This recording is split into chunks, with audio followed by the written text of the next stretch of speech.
हे आहेत आपले कुरकुरे। नमस्कार, रुपसीताई रेसिपीमध्ये आपलं आज स्वागत आहे। आज आपण गव्हाच्या पौष्टिक कुरकुरे बनवणार आहोत, जे लहानांपासून मोठ्यांपर्यंत खाल्ले जातात।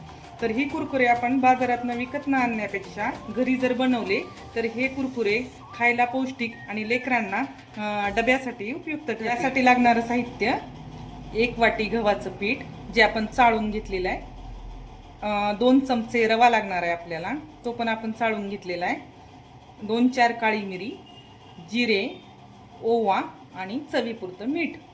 तर आता हे आपण सगळे साहित्य बघितलेलं आहे। तर आपण काय करू, आता एक एक पीठ मिक्स करून आपण रेसिपीला सुरुवात करणार आहोत। तर पहिल्यांदा आपण 1 वाटी गव्हाचं पीठ सगळं घेणार आहोत। याच्यामध्ये आपल्याला फक्त 2 चमचे रवा जास्त येते, पण आपण 2च चमचे टाकणार आहोत। तुम्ही नंतर ह्याच्यामध्ये जिरे आपल्याला अखंडच टाकायचे, कारण की जिऱ्यानं कसं फ्लेवर छान येतो आणि चव चांगली येते। नंतर ओवा आपण हातावर थोडासा क्रश करून टाकणार आहोत, याच्यामुळे ओव्याचा फ्लेवर पूर्ण त्याच्यामध्ये मिक्स होतो। आणि काळी मिरी जी आहे ती आपण 3 ते 4 कुटून घेणार आहोत, कारण की काळी मिरी अख्खी टाकता येत नाही। तुम्हाला हे सगळे काळी मिरी जर तुम्हाला तिखट वाटत असेल तर तुम्ही स्किप करू शकता, पण काळी मिरी किंवा तुम्हाला असं वाटत असेल की जिरे, ओवा आणि काळी मिरी जर कुटून घ्यायची असेल तर तुम्ही कुटूनही घेऊ शकता, पण याच्यामध्ये अखंड जिरे हे टेस्टी लागतात म्हणून आपण अखंड टाकलेले आहेत।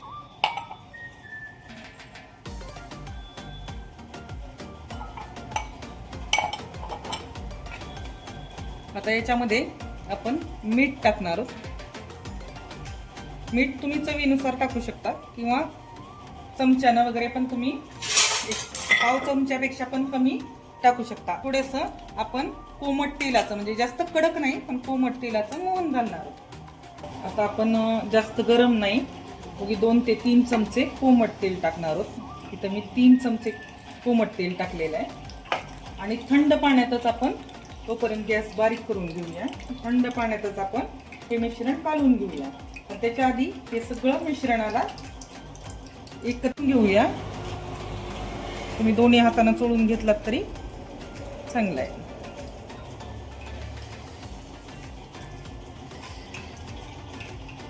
आता ही हलक्या हाताने घट्टसर आपल्याला पीठ मळायचं आहे। पाणी अगदी थोडं थोडं घालायचंय।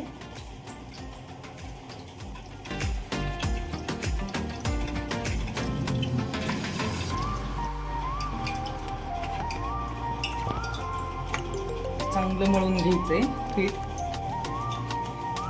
आणि एक 5 ते 10 मिनिटं, जास्त नाही, रेस्ट करायला ठेवायचे। त्याच्यामुळे कसं थोडंसं पीठ मुरलं जातं आणि थोडासा त्याला सॉफ्टनेस पण आहे।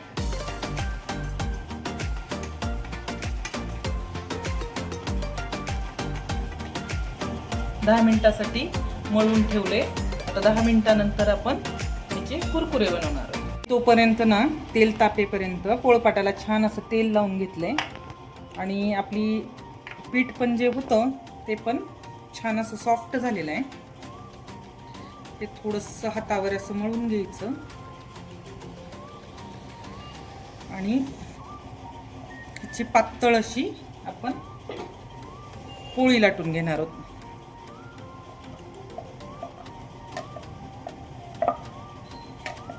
तुम्ही बघताय पीठ सॉफ्ट झाल्यामुळं पोळी छान अशी लाटली चालली आणि लवकर पसरली पण चालली।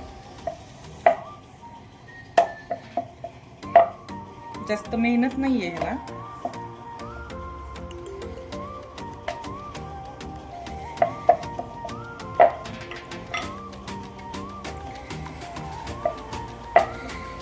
आणि हे तुम्ही कुरकुरे महिनाभरासाठी, 20 दिवसांसाठी स्टोर करून डब्यात ठेवू शकता।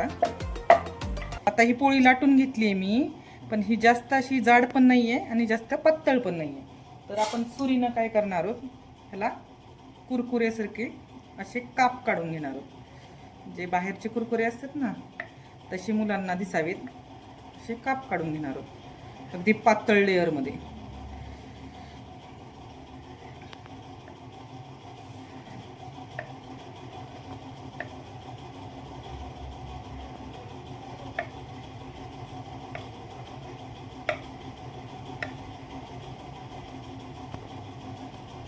आणि हे असे कुरकुरेचे हे काढून घेतल्यानंतर आपण एका प्लेटमध्ये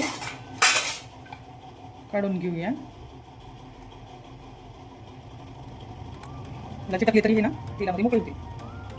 अर्धे पण करून घेऊ असे थोडे, म्हणजे तळायला सोपे जातील आपल्याला. गॅस थोडा मीडियम वर करू, कारण की तेल खूप, तुम्ही बघितला तिथं तेल तापलेलं आहे.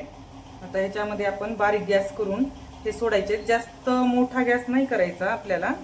मोठ्या गॅसनं काय होईल, लगेच लाल होतील आणि मध्ये कच्चे राहतील.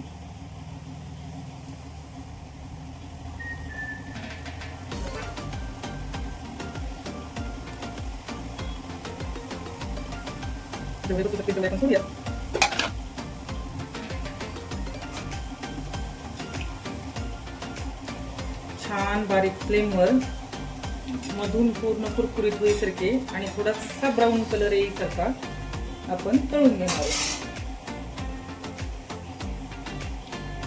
आता आपण तोपर्यंत दुसरी पोळी लाटून घेऊ.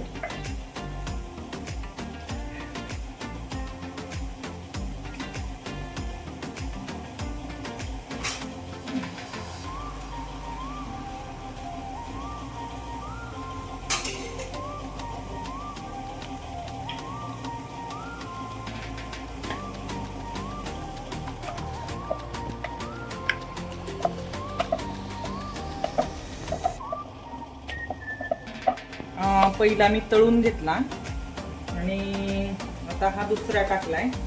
गॅस बारीकच करायचा आहे, चुकून माझ्याकडनं थोडासा मोठा राहिला.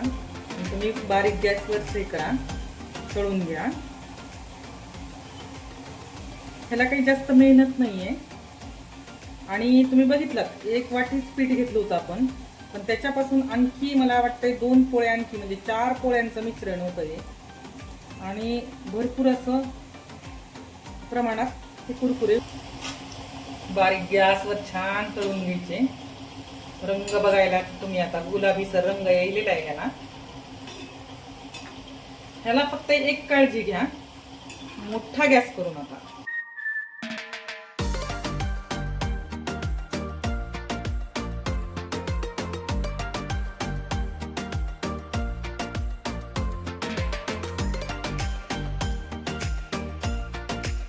तुम्ही आज बघितलात मी काही मैदा वापरला नाही, त्याच्यामध्ये काही बेकिंग सोडा नाही, बेकिंग पावडर नाही.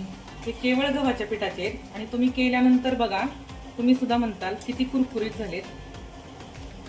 मधून पूर्ण आपण मध्ये तेलाचं मोहन घातल्यानं मधून पूर्ण क्रिस्पी होतात ते. आणि जास्त हे विशेष म्हणजे तेलकट होत नाही. कुरकुऱ्यांना छान असा कलर आलाय. तर आपण काढून घेऊयात. तेल व्यवस्थित नितळून घ्यायचंय. दुसरं तेल तापावं म्हणून मी थोडी गॅसची फ्लेम मोठी केलेली आहे. आणि आता हे आपले तळून सगळे कुरकुरे रेडी आहेत. आणि हे कुरकुऱ्यांना जर तुम्हाला आणखी चटपट बनवायचं असेल तर तुम्ही याच्यावर चाट मसाला भुरभुरू शकता आणि लेकरांना सॉस किंवा असंही नुसतं खायला देऊ शकता. बघा, तुम्हाला जर हे कुरकुरे आवडले असतील तर एकदा नक्की करून पहा आणि मला नक्की कळवा की कसे झाले.